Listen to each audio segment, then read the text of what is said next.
Qui sont vos pires ennemis sur terre, votre majesté?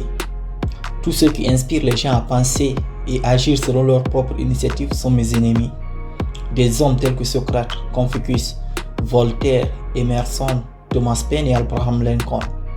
Et vous ne me faites d'ailleurs aucune grâce de votre présence.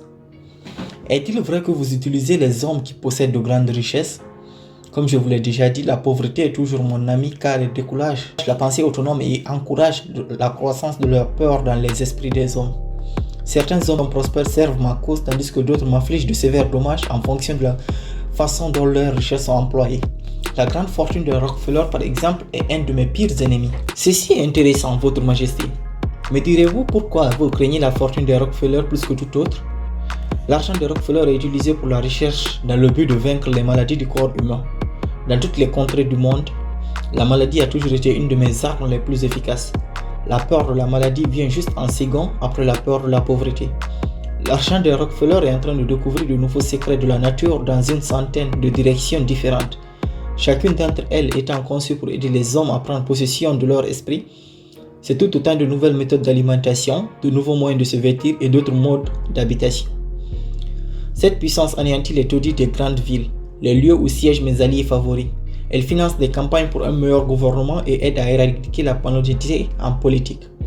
Elle permet de fixer de plus hauts standards en matière commerciale et encourage les hommes d'affaires à se comporter selon la règle d'or, ce qui ne sert pas du tout ma cause.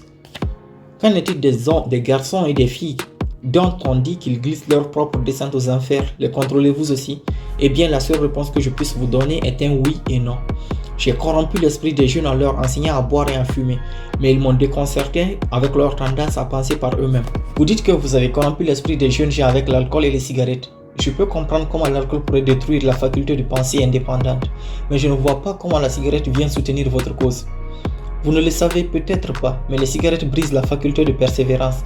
Elles détruisent l'endurance et la capacité à se concentrer, étouffent et sapent les facultés d'imagination et aident de différentes façons à empêcher les gens à utiliser leur esprit plus efficacement.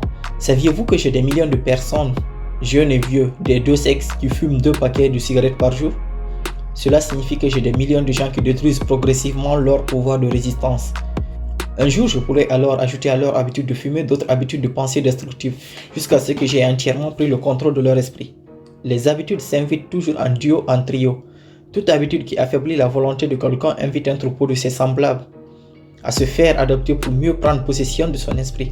L'habitude générée par la cigarette ne fait pas qu'affaiblir le pouvoir de résistance et celui de la persévérance, mais elle insiste à un autre relâchement, celui de la qualité de relation humaine avec les autres.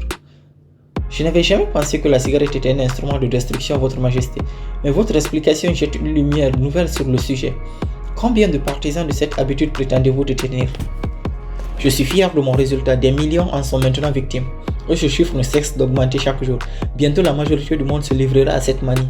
Dans des milliers de familles, j'ai maintenant des partisans qui assurent la relève pour inclure tous les membres du foyer. De très jeunes filles et garçons commencent à prendre cette habitude. Ils apprennent à fumer en observant leurs parents et leurs grands frères et sœurs. Laquelle de ces habitudes considérez-vous comme le meilleur outil pour prendre le contrôle de l'esprit humain? Les cigarettes ou l'alcool? Sans hésitation, je dirais les cigarettes. Une fois que j'ai obtenu qu'une jeune personne rejoigne mon club des 2 paquets par jour, je n'ai aucun mal à l'inciter à prendre l'habitude de l'alcool, de l'abus du sexe et de toute autre habitude similaire qui détruit l'indépendance de pensée et d'action. Votre Majesté, quand j'ai commencé cet entretien, je me suis complètement trompé sur votre cas. Je pensais que vous n'étiez qu'un fraudeur et un imposteur. Mais je vois maintenant que vous êtes bien réel et très puissant. J'accepte vos excuses, mais ne vous faites pas de soucis pour moi.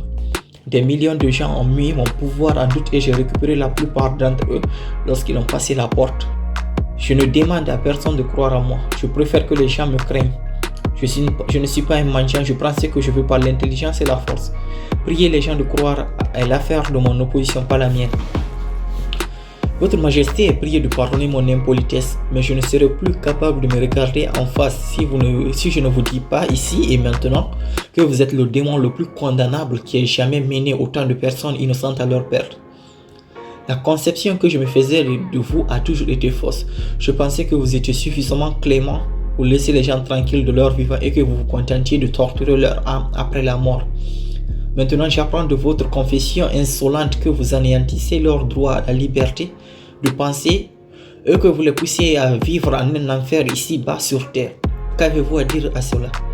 J'obtiens ce que je veux en me contrôlant. Ce n'est pas très bon pour mon affaire, mais je vous suggère de m'imiter plutôt que de me critiquer. Vous dites être un penseur et vous l'êtes. Sinon, vous n'auriez jamais pu me forcer à répondre à un tel entretien. Mais vous ne serez jamais un penseur qui puisse m'effrayer à moins que vous ne gagniez et exerciez un meilleur contrôle sur vos propres émotions. Laissons ma personne de côté. Je suis venu ici pour apprendre davantage sur vous et non pour parler de moi. S'il vous plaît, continuez, décrivez-moi tous les tours que vous avez élaborés pour gagner le contrôle de l'esprit humain. Quelle est aujourd'hui votre arme la plus puissante? C'est une question difficile. Je possède tant d'outils pour entrer dans l'esprit et le contrôler qu'il est compliqué de dire lequel est le plus puissant. Juste en ce moment, j'essaie de provoquer une nouvelle guerre mondiale. Mes amis ici à Washington m'aident à impliquer l'Amérique dans le conflit. Si je peux inciter le monde à relancer la production de théories à grande échelle, je serai en mesure d'utiliser mon arme favorite pour contrôler les esprits. C'est ce que vous appelez la peur collective. J'ai utilisé cet instrument pour déclencher la Première Guerre mondiale en 1914. Je l'ai aussi employé pour engendrer la Grande Dépression économique de 1929. Si mon opposition ne m'avait pas barré la route, je serais à présent en possession de chaque homme, femme et enfant de la nouvelle planète. Vous pouvez constater par vous-même que je suis passé à 2 doigts de la domination mondiale, le but pour lequel je lutte depuis des milliers d'années. Oui, je vois. Qui ne le ferait pas? Vous êtes un manipulateur très ingénieux. En ce qui concerne l'esprit des gens, votre entreprise démoniaque s'exerce-t-elle seulement à pervertir les individus qui possèdent un haut statut social et une grande influence? Oh non, j'utilise les esprits des gens de tous les milieux. Pour tout vous dire, j'avoue avoir une préférence pour les personnes qui n'ont pas la prétention de penser. Je peux les manipuler sans difficulté. Je ne pourrais pas contrôler 98% de la population si tous les gens avaient la capacité de penser par eux-mêmes. Je suis intéressé par le bien-être de ces gens que vous déclarez contrôler. De ce fait, je souhaite que vous me disiez tout sur les tours grâce auxquels vous entrez dans leur esprit et les contrôlez. Je veux une confession complète de votre part. Commencez par votre tour le plus intelligent. C'est du suicide, vous me poussez dans mes retranchements. Mais je suis sans recours, alors installez-vous confortablement et je vais déposer entre vos mains l'arme avec laquelle des millions de vos compagnons terrestres auront les moyens de se défendre contre moi. Prochainement, nous verrons la suite du livre, La dérive avec le diable. Sur ce, je vous souhaite une bonne journée ou une bonne soirée. Merci.